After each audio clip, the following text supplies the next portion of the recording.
Boa noite! Mais um momento nós vamos passar na presença do nosso Deus, orando e pedindo a bênção, a graça e a força do Senhor.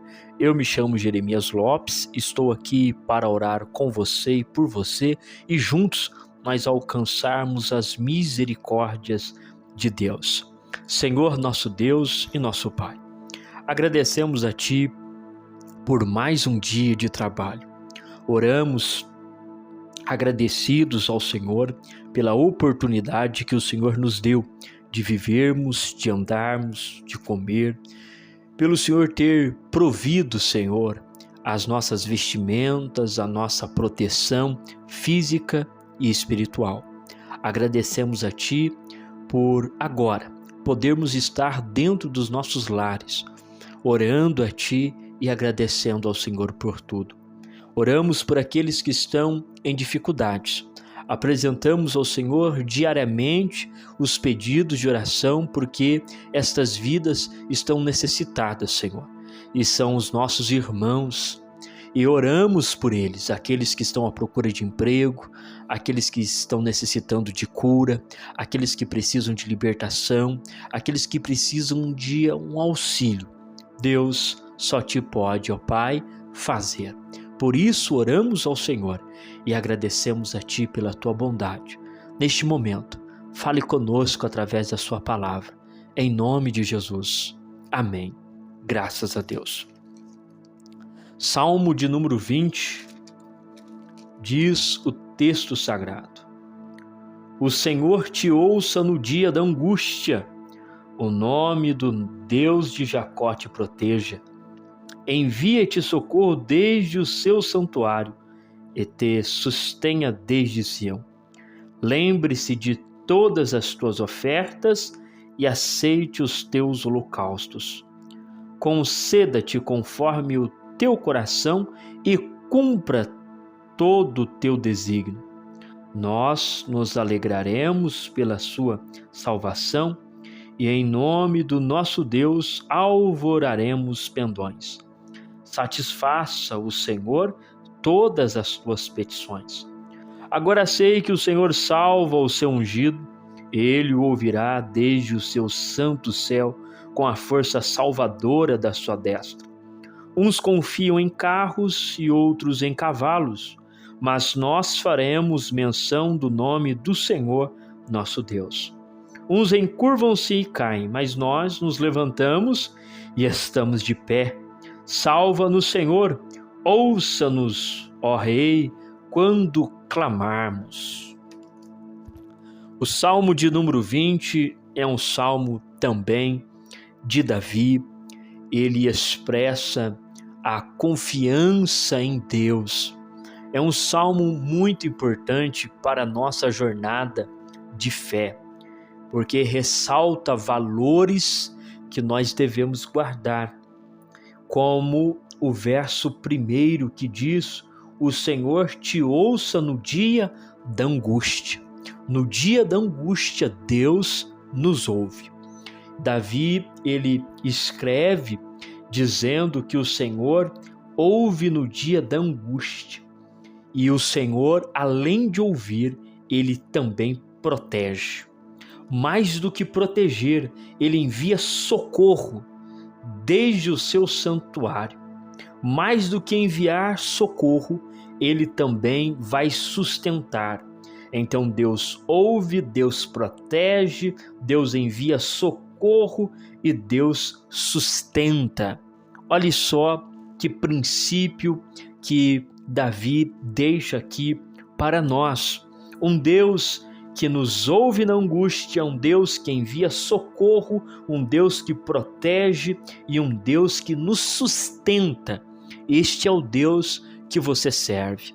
Este é o Deus que nós servimos e graças a Ele por tudo que Ele tem feito e realizado nas nossas vidas. Dias de angústias reflete em um Deus que nos ouve, que protege, que envia socorro. Este enviar socorro fala muito forte, porque fala de algo imediato, é algo rápido, é algo que vem com velocidade. Envia-te socorro. Ele não envia algo lento, um processo demorado, não. Ele age de forma a socorrer alguém. Se socorre alguém da forma mais rápida, da forma mais habilidosa possível. E ele diz que o socorro vem da parte de Deus. Este é o verso 1 até o verso 2. A partir do verso 3, ele vai então falar agora para a pessoa que está lendo o Salmo. Ele diz: lembre-se de todas as tuas ofertas e aceite os teus holocaustos. Conceda-te conforme o teu coração e cumpra todo o teu desígnio. Nós nos alegraremos pela sua ou pela tua salvação, e em nome do nosso Deus alvoraremos pendões. Satisfaça, ó Senhor, todas as tuas petições. Ele inicia o verso 3 dizendo para lembrar das ofertas que foram sacrificadas, dos holocaustos que foram feitos, e ele fala para Deus observar estas coisas e cumprir a vontade em nós. E no verso 5 ele diz que ele vai se alegrar, ele vai cantar, ele vai louvar a Deus, e ele pede para o Senhor satisfazer a vontade do seu coração. E no verso 6 ele inicia dizendo: agora sei que o Senhor salva o seu ungido. Este agora sei faz sentido de algum momento da vida de Davi em que ele notou que o Senhor Deus age. E este agora sei, ele se cumpre na nossa vida em várias situações que estamos vivendo e passando. De repente nós vemos Deus nos livrando, Deus nos protegendo, Deus abrindo a porta, e então a gente diz como ele: agora sei que o Senhor age assim, agora sei que o Senhor opera assim. Este agora sei faz parte da vida de Davi e também de nossa. Ele vai dizer: agora sei que o Senhor salva o seu ungido, ele o ouvirá desde o seu santo céu, e com a mão direita salvadora irá nos resgatar.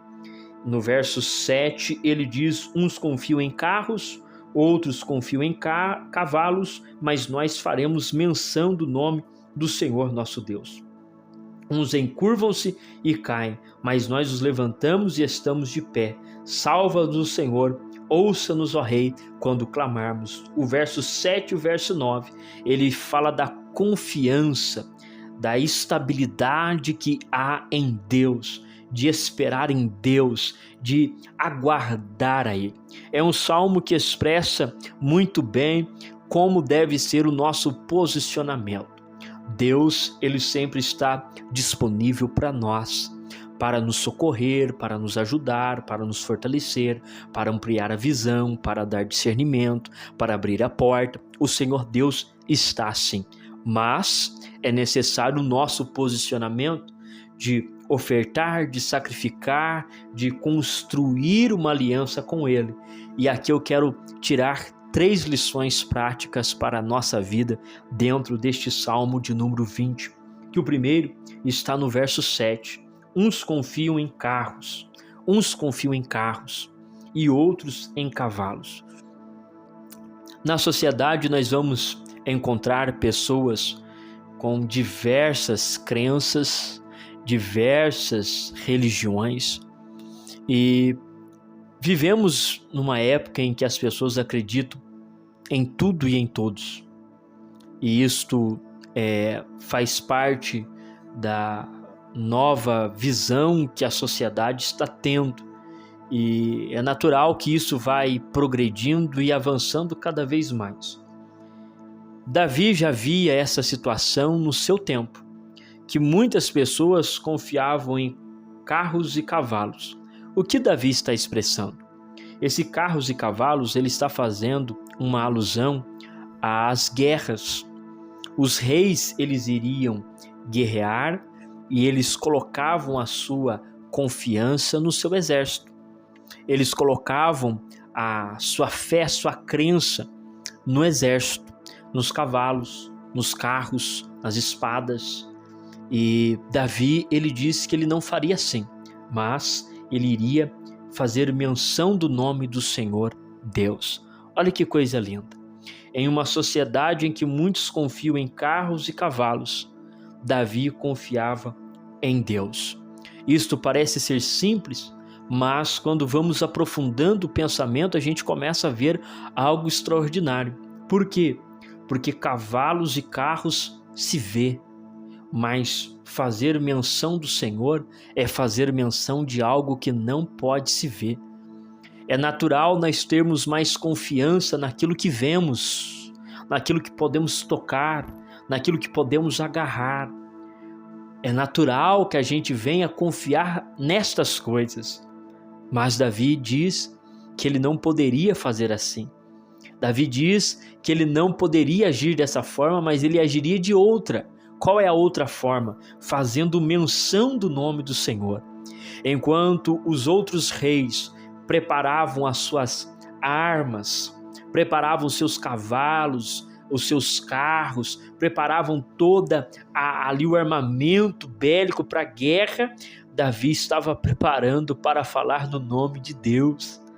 Enquanto as pessoas, as outras, estavam confiando em carros e cavalos, se apegando aos bens ali físicos, como espada, escudo e lança, Davi estava apegado no nome do Senhor. Nós não nos apegamos naquilo que vemos, nós nos agarramos na fé, porque a palavra de Deus diz que o justo viverá da fé. Eu não vejo Deus, eu não consigo apalpá-lo, eu não consigo tocá-lo, eu não consigo ouvir, eu não consigo ter nada concreto de Deus, mas eu faço menção dele, porque eu creio que ele existe. Enquanto a sociedade faz menção do dinheiro, da posição, do status e da fama, nós fazemos menção do nome de Deus. Você viu Deus? Não. Você já tocou em Deus? Não. Você já teve alguma coisa palpável de Deus? Não, mas eu faço menção dele porque eu creio. E Davi fazia desta forma. Enquanto outros exércitos confiavam em carros e cavalos, ele confiava unicamente no nome do Senhor. Segunda lição que nós encontramos aqui está no verso 8. Uns encurvam-se e caem, mas nós nos levantamos e estamos de pé. Davi diz que algumas pessoas durante a guerra encurvam-se e caem, mas eles se levantam e estão de pé. No momento da batalha, Davi provavelmente caiu muitas vezes, guerreando com a espada ali e escudo. E isso levou ele a cair várias vezes. Mas ele diz que ele estava de pé. Não somente ele, mas a todos que faziam menção do nome do Senhor Deus. O que é isso? A batalha, ela vai acontecer na minha, na sua vida, e a ideia da batalha não é ter uma perfeição nas coisas e não cair e não errar e não falhar, não. A batalha, ela tem a finalidade de nos aperfeiçoar e nos dar a vitória. Nós entramos numa guerra para vencer, ok? Mas isso não nos isenta de cair. Mas a gente não cai para morrer. Nós caímos, mas nós levantamos e estamos de pé. Por quê? Porque tem a mão salvadora. Está aqui no verso 6. Por que que ele não fica encurvado? Porque tem a mão salvadora. Tem a destra salvadora. Tem a mão de Deus que sustenta. Tem a graça de Deus que sustenta. Tem uma guerra, tem uma peleja e às vezes a gente cai. Às vezes a gente erra. Às vezes a gente é ferido. A gente fica magoado, entristecido, mas a gente não vai ficar prostrado. Enquanto alguns encurvam-se e caem, nós podemos até encurvar e até cair, mas nos levantamos e estamos de pé, porque Deus está nos sustentando. Louvado seja o nome do Senhor. A terceira e última lição que nós encontramos aqui neste salmo é salva no Senhor. Davi, ele diz essa expressão, salva no Senhor. Ouça-nos, ó Rei, quando clamarmos. Davi, ele é rei, mas ele entende que mais rei do que ele é Deus. E ele então ora ao Senhor para pedir salvação. E ele chama Deus de rei. Aqui eu acho algo maravilhoso. E independentemente de onde estivermos e o que nos tornarmos, o Senhor Deus sempre será maior nas nossas vidas. Davi tem um exército, Davi tem homens que estão dispostos a lutar por ele. E ele diz que Deus é o rei dele. Olha a humildade, o comportamento de Davi em meio a uma dificuldade, a uma problemática. Olha como que ele se coloca. Ele se coloca na posição de servo. É como se Davi descesse do trono e ele dissesse: eu governo tudo isso aqui, mas existe só um rei. Existe só um rei. Existe só um rei, aleluia, que é Deus. Então ouça-nos, ó Rei, salva-nos, ó Senhor, ouça-nos, ó Rei, quando clamarmos. A palavrinha rei, ela expressa alguém que é soberano, alguém que é da realeza, alguém que tem majestade, alguém que tem poder, alguém que tem autoridade. Nós devemos fazer como Davi, deixar Deus estar na posição que é dele. Qual é a posição dele? Rei. É ele quem dita as regras, é ele quem dá as ordens, é ele quem direciona, é ele que fala onde e como a gente vai guerrear, é ele que nos aperfeiçoa, é ele que nos move, é ele que nos direciona. Ele é rei. E ele é rei, e ele é rei eternamente. Aleluia. Graças a Deus. Senhor, nosso Deus e nosso Pai, nós te agradecemos por esta palavra do Salmo de número 20. Pedimos a tua bênção, a tua proteção e o teu cuidado. Venha, Senhor Deus, agir nas nossas vidas, venha nos guiar, venha nos direcionar, venha nos fortalecer. Venha, Senhor Deus, nos aperfeiçoar. Abençoe, Senhor, os teus filhos, abençoe as tuas filhas, dê uma noite de descanso, uma noite de renovação. Nos livre do mal, nos dê sabedoria, nos dê instrução, amplie a nossa visão. Abençoe as atividades daqueles que vão trabalhar à noite, para que o Senhor possa guardá-los e livrá-los de todo mal. Em nome de Jesus, seja conosco. Amém e graças a Deus. Se esta mensagem te abençoou, não esqueça de deixar o seu joinha, de compartilhar, de deixar aí o seu comentário, o seu pedido de oração, e juntos nós vamos crescendo e o nome de Deus vai sendo glorificado mais e mais. Até o próximo vídeo, querendo Deus.